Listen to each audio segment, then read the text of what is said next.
I've never really done a hardware review or breakdown or anything else on this YouTube channel before, but there's something I picked up recently that, frankly, I like it so much, I've got to talk about it. Let me introduce you to the GPD Win. The GPD Win is an ultra-mobile PC, which is exactly what it sounds like. This is a PC, a Windows 10 PC with a quad-core processor, 4 gig of RAM, 64 gig SSD in there, and all kinds of bits. But we'll get to that. Let's take a look at the unit on the outside. It's got a clamshell case, which we're going to open up soon. On the back, you've got USB-C for charging, a mini HDMI slot, mini SD card slot. We've got USB, a full-size USB here, and a headphone socket. We have on the front and on the sides, not much actually. There's some cooling vents, a little switch there which I'll get to, and a few different bits. But mostly the magic is all on these little bits here that I'm going to talk about in a second, and what's inside. So let's take a look, shall we? Here we go. So this is the GPD Win. We've got a QWERTY keyboard here. We've got dual analog sticks and buttons and a D-pad, and these, of course, with these shoulder buttons and triggers. What's all that about? What's this? Why has that got an Xbox logo on? Well, I'll tell you. That's because this is a handheld gaming PC.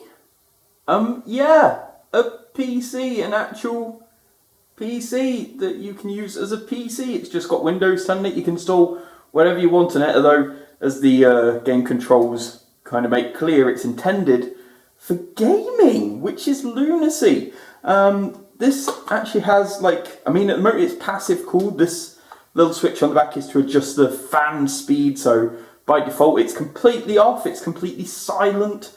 And even when you turn the fan up to the max, I mean, I'm not even sure if you're going to be able to hear it or not. Although, to be fair, the fan doesn't do a lot of good. This unit does get pretty hot after some, quite a bit of use, but, it's a little trade-off, and frankly, in winter, I think it'd be pretty good, and in summer, it's not too uncomfortable. I can deal with it. Switch at the front here is to switch how the controls work. On the left, these are treated as direct input, which means that it works for older games.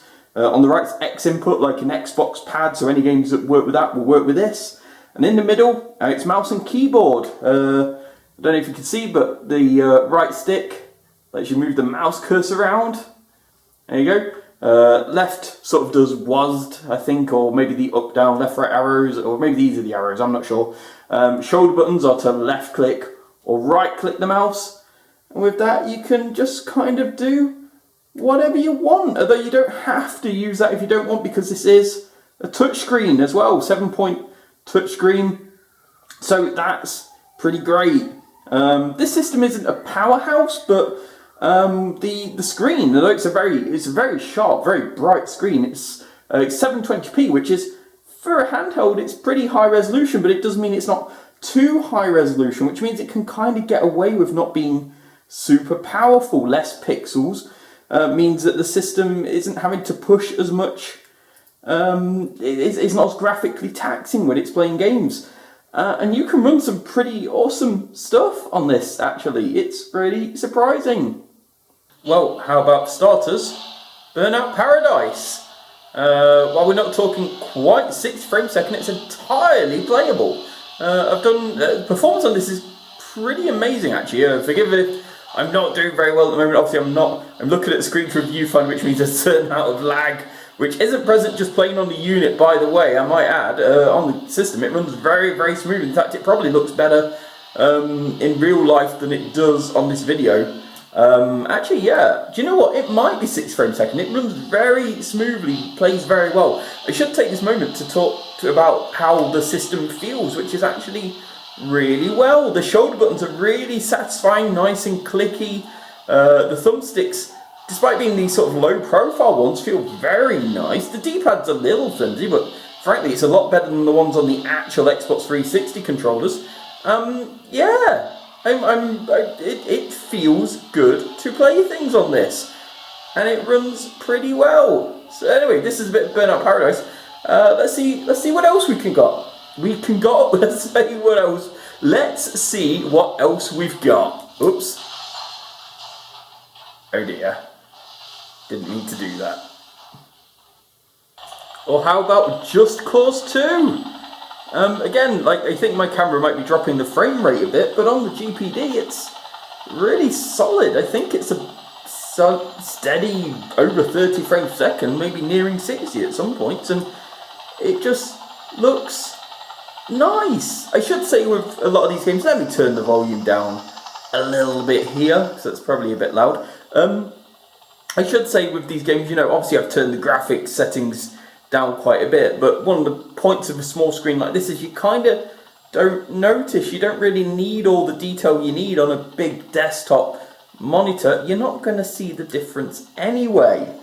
And so what you wind up with is a system that, despite having not a great graphics card, it's like a variant Intel HD chipset, it actually looks and runs surprisingly well. I mean, you're probably thinking, well, these are all, you know, games are a couple of years old, you know, this is hardly the most taxing. Okay, fair enough, but I will say that I've had GTA 5 running on this, and pretty playably well, you know, it's alright. It's the only reason I haven't got it installed is because it's a big game, it takes a lot of space. You're not going to fit it on the built-in 64 gig SSD. You're definitely going to be wanting to put in an SD card if you want to be playing anything sizable. But yeah, you can absolutely do that, which is incredible. Look at this, look at how tiny this thing is. And it runs modern AAA games. It's just silly. It just is. And of course we need the obligatory Minecraft video. A bit slow at the moment just because it's generating the world, but when it gets going it runs fine. It runs fast. It runs totally good. Obviously Minecraft doesn't have actual gamepad support, but you know, well, that's what the other settings for. This is currently on mouse mode, so my right stick is my mouse for looking around. Left D-pad here lets me walk around as you normally would, so that's all fine. And then you can use the left stick to select items. It's a bit weird, but it works. And of course you can redefine controls in most games to suit however you want. But honestly, for 99% of games out there, especially modern stuff, they all have X input support nowadays, so it's all good. Rah! Chicken! Get the chicken! Which button is the chicken button? I found the chicken button. Chicken. Okay, this isn't really so great, but it's because it's generating the world. You get this on desktop PCs with Minecraft. Plus I have actually, rather foolishly, turned the view distance up on this. I can assure you though, I promise, if we left it for, you know, 30 seconds to a minute to actually render the world properly and get everything set up, it'd be just peachy. I promise. I promise. I promise. GPD claim that this thing is pocket size, and well, yeah, actually, it is, depending on the size of your pockets. For me, I can fit this and my phone pretty comfortably. They also claim that the battery life is, I think, about 4 hours using it pretty hardcore, and up to about 80 or 100 just using it for listening to music and with the brightness down and, you know, basically power saving all the way. And I can believe all of that, actually, because I've played this, you know, sort of non-stop for 1 or 2 hours at a time, and the battery's only gone down to about 70%. What is this thing? How does it happen? How does this exist? I don't know, but I like it. I like the way that the buttons on the front and the back for the fan and for the controls kind of just have a nice little click, you know? And same with the clicky shoulder buttons. That word was clicky, I didn't say it very well. I like that, oh god, I like the feel of it. It feels solid. The screen is a little bit loose, but I think that's probably safer than being too rigid. I like that it's just a Windows 10 PC. It just is. You can install whatever you want on here. Use whatever, you know, you want to use it for web browsing, do it. You want to use it for Office, fine, put Office on it. It's got a keyboard. You can use, you know, it's got Bluetooth, it's got Wi-Fi. Get a wireless keyboard and mouse set. Use HDMI, connect it to a monitor. It's a PC. do whatever you want with it. It's brilliant. This is insane. GPD have done a really good job on this device. And it cost me less than £300 for a gaming PC that fits in my pocket. I don't understand how this exists, but I'm glad it does. If I want to sell this to you anymore, I'm going to say it this way. Stardew Valley, game that everyone's been going crazy about. And for me, it's a farming simulator or whatever. It's alright. It's alright. It's not necessarily really me. But I've been thinking, the way I've been using this is I've been playing it on my bus ride home from work, and just when I'm in here making a cup of tea, just flick it up. When I'm doing food, just put it on for a little bit while I'm waiting for the kettle to boil or whatever. And I'm thinking Stardew Valley would actually be pretty good for that, for sort of half an hour home each day. This is a game that's making me rethink this is a system that's making me rethink how I can play games. It's giving me new opportunities that a laptop wouldn't give.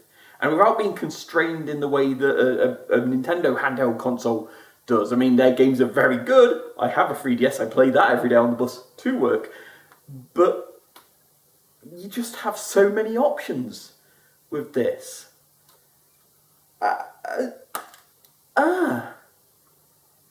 If you want this, I think you already know you want it at this point. And honestly, I'd recommend it. It's just nice. And if you're looking at this and you're thinking, well, it's a silly toy, it's not as powerful as a PC, it's not as portable as a 3DS, I don't really think I've got a use for it. I don't need another gaming, I've got a laptop. It's fine. It's not as powerful as any of those options. But for what it is, if this fills a gap in your life, if you've got room in your pocket, it might be worth filling it.